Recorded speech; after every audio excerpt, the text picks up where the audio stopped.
Hello అండి, I'm doctor Kamala, post graduation in orthodontics. So చాలామంది ఏంటి అని అంటే నాకు షుగర్ ఉంది, నేను అసలు డెంటల్ ట్రీట్మెంట్స్ ఏమైనా తీసుకోవచ్చా తీసుకోకూడదా అన్న క్వశ్చన్ చాలామందికి ఉంటుంది. అయితే ఇక్కడ ఏంటి అని అంటే షుగర్ డెంటల్ ట్రీట్మెంట్, మీకు ఏం డెంటల్ ట్రీట్మెంట్ ఉంది, మీకు పళ్ళకి రిలేటెడ్ డెంటల్ ట్రీట్మెంట్ ఉందా, చిగుర్లకు రిలేటెడ్ డెంటల్ ట్రీట్మెంట్ ఉందా, అసలు ఏం ట్రీట్మెంట్ ఉంది అన్నది చూసుకొని దాన్ని బట్టి మనం ట్రీట్మెంట్స్ అన్నది చేసుకోవచ్చు.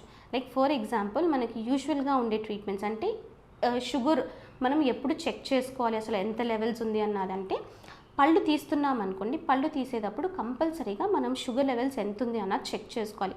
అంటే మనకు ఒకసారి పన్ను తీసిన తర్వాత రక్తం వస్తూ ఉంటుంది.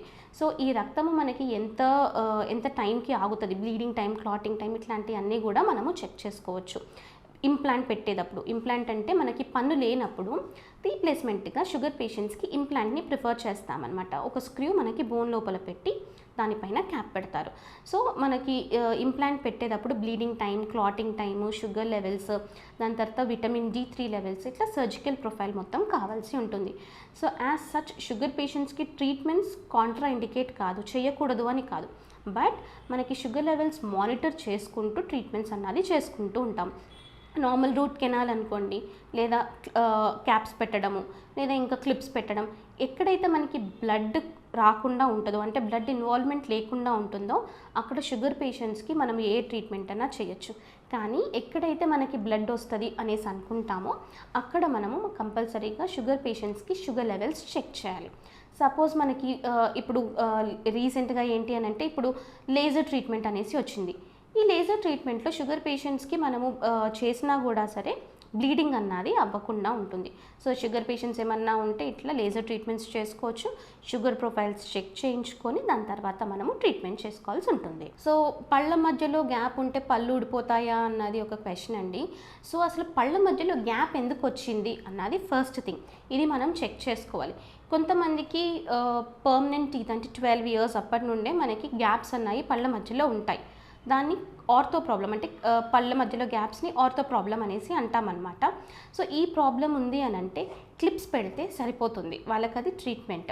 ఓకే, వేరాజ్ ఇంకొంతమందికి వాళ్ళకున్నటువంటి మెడికల్ ప్రాబ్లమ్స్ వల్ల కానివ్వండి, లైక్ డయాబెటీస్ ఉంటుంది కొంతమందికి, వాళ్ళకి, లేదా జనరల్గా ఏజ్ అవుతున్న కొద్దీ మనకి 30s 40s అవుతున్న కొద్దీ స్పెషలీ స్పీకింగ్ పైన టీత్ కింద టీత్ మధ్యలో గ్యాప్స్ ఎక్కువగా వస్తూ ఉంటాయి.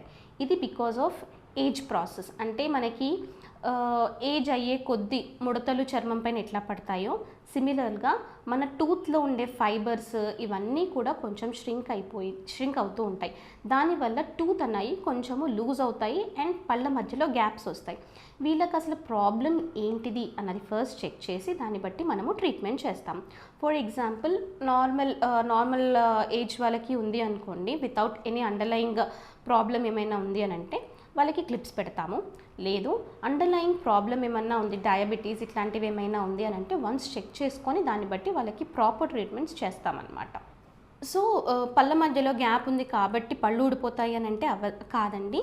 మీకు as long as gums as well as దాని కింద ఉన్న బోన్ హెల్తీగా ఉన్నంత వరకు మీ టీత్ ఊడిపోవు.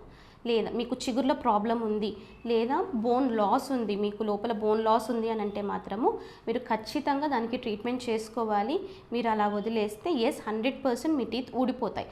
అది గ్యాప్ వల్ల కాదు, మీకున్నటువంటి చిగుర్ల ప్రాబ్లము యాజ్ వెల్ యాజ్ మీకున్నటువంటి బోన్ లాస్ వల్ల, మీకున్నటువంటి డయాబెటీస్ ఇవన్నీ కంట్రోల్ లేకపోవడం వలన టీత్ ఊడిపోతాయి.